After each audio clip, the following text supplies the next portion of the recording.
শান্তা ফারজানা নামে এক কুলাঙ্গার মহিলা, সে উচ্চ কণ্ঠে মানুষের সামনে শাহবাগে দাঁড়িয়ে বলতেছেন, শরিয়া আইনের উপর থুতু নিক্ষেপ করি। সেই মহিলা জানে না শরিয়া আইন মানে আল্লাহ পাকের আইন, শরিয়া আইন মানে আল্লাহ পাকের কোরআনের আইন, শরিয়া আইন মানে রসুলুল্লাহর হাদিসের আইন। সুতরাং এই শরিয়া আইনের উপর যে কুলাঙ্গার মহিলা থুতু নিক্ষেপ করতে চেয়েছে, সঙ্গে সঙ্গে তার ঈমান চলে গেছে। তাকে জাতির সামনে তওবা করে ঈমান আনতে হবে, তাকে জাতির সামনে ভুল স্বীকার করতে হবে, তাকে তওবা করতে হবে। এই কুলাঙ্গার মহিলা তাকিয়ে দেখলো, এই বাংলাদেশে ইসলামের খেদমত কাদের দ্বারা বেশি হয়। তারা কয়েকজন আলেমদেরকে সিলেক্ট করার পর তারা কথা বলা শুরু করলো শাইখ আহমদুল্লাহ সাহেবের ব্যাপারে।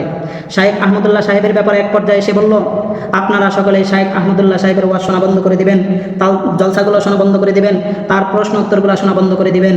কারণ এই শাইখ আহমদুল্লাহ এই বিভিন্ন ওয়াজের মাধ্যমে, ইউটিউবের মাধ্যমে, বিভিন্ন ফেসবুক পেজের মাধ্যমে লক্ষ লক্ষ টাকা খয়রাতি করে। আমি এই কুলাঙ্গার মহিলাকে বলতে চাই, আলেমদের যদি টাকা হয় তোমাদের এমপি মন্ত্রীদের মতো বাহিরের দেশগুলোতে বড় বড় ফ্ল্যাট তৈরি করে না। আলেমদের যদি লক্ষ লক্ষ টাকা হয়, আলেমরা কখনো তোমাদের মতো মদের আসর জমায় না। আলেমদের যদি টাকা হয়, তোমাদের মতো সরকার থেকে লাইসেন্স নিয়ে পতিতালয় বানায় না। আলেমদের যদি টাকা হয়, সেই টাকা দিয়ে আলেমরা মাদ্রাসা তৈরি করে, সেই মাদ্রাসায় আল্লাহর জমিনে আল্লাহর কোরআন শিক্ষা দেওয়া হয়, রসুলুল্লাহর হাদিসের শিক্ষা দেওয়া হয়। তোমার মতো শান্তা ফারজানার বাবা মার বিয়ে হবে কিভাবে, সেইগুলা পদ্ধতি শেখানো হয়। তুমি এত বড় কথা বলতে পারো না। এই কুলাঙ্গার মহিলা বলেছে 4 বিয়ে কেন করতে হবে, 4 বিয়ে করা যাবে না, 1 বিয়ে করাই যথেষ্ট। এই কুলাঙ্গার মহিলা জানে না আজও 2026 সালে বাংলাদেশের জমিনে পুরুষের সংখ্যার চেয়ে 30 থেকে 31 লক্ষ গুণ বেশি মেয়েদের সংখ্যা।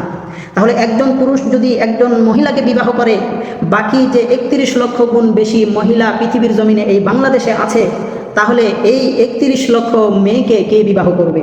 নাকি তারা বিবাহ বাদ দিয়ে রাস্তাঘাটে ধর্ষিতা হয়ে রাস্তার মোড়ে মোড়ে পড়ে থাকবে? অতএব শান্তা ফারজানাকে বলতে চাই, তুমি ভালো করে কোরআন হাদিসের জ্ঞান অর্জন করো।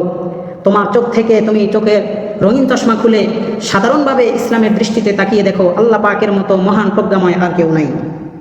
এই কুলাঙ্গার মহিলা 4 নম্বর কথা বলেছে, বোরকা কেন পড়তে হবে, হাত মোজা কেন পড়তে হবে, পা মোজা কেন পড়তে হবে, বোরকা কেন পরব? বোরকা তো ইহুদি সম্প্রদায়ের হারদি বংশের মেয়েরা পরে, আমরা কেন বোরকা পরব? আমি এই কুলাঙ্গার মহিলাকে বলতে চাই, তুমি এ কথা বলতেছো বোরকা কেন পরবে?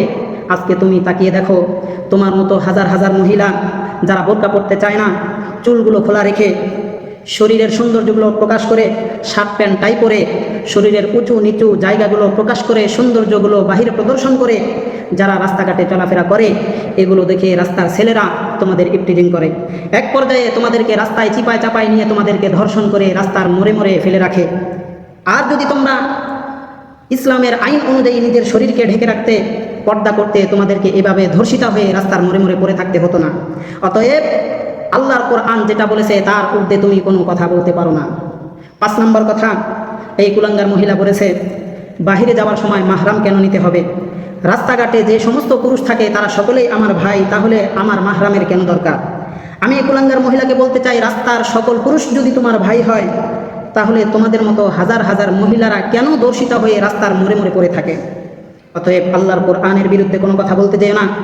আজকে যদিও 95% মুসলমানের দেশ এই বাংলাদেশ দুর্ভাগ্যবশত ইসলামী রাষ্ট্রীয় পর্যায়ে ইসলাম নেই, যার কারণে আজ পর্যন্ত তুমি বেঁচে আসো। যদি রাষ্ট্রীয় পর্যায়ে ইসলাম থাকতো, 24 ঘন্টার মধ্যে তোমার জিহ্বা টেনে ছিঁড়ে ফেলা হতো। আজ এই বাংলাদেশের জমিনে যদিও 95% মুসলমান থাকুক, কিন্তু সেই বদরের প্রান্তরের 313 জন মুসলমানের ঈমান আজকের এই 95% মুসলমানদের নেই। সেজন্যই আজকে তুমি এতক্ষণ পর্যন্ত বেঁচে আছো। যদি 313 জন মুসলমান সেই বদরের প্রান্তরের মুসলমান আজও পর্যন্ত থাকতো, তাহলে 24 ঘন্টার মধ্যে তোমার দেহ থেকে কল্লা আলাদা হয়ে যেত। অতএব শান্তা ফারজানা, তোমার বোকামির জন্য আমি তোমাকে বলতেছি, তুমি যে বোকামি করেছো, এই বোকামি তুমি স্বীকার করে, তুমি জাতির সামনে তোমার ভুল স্বীকার করে তুমি তওবা করে নাও, না হলে তুমি আল্লাহর শাস্তির জন্য অপেক্ষা করো।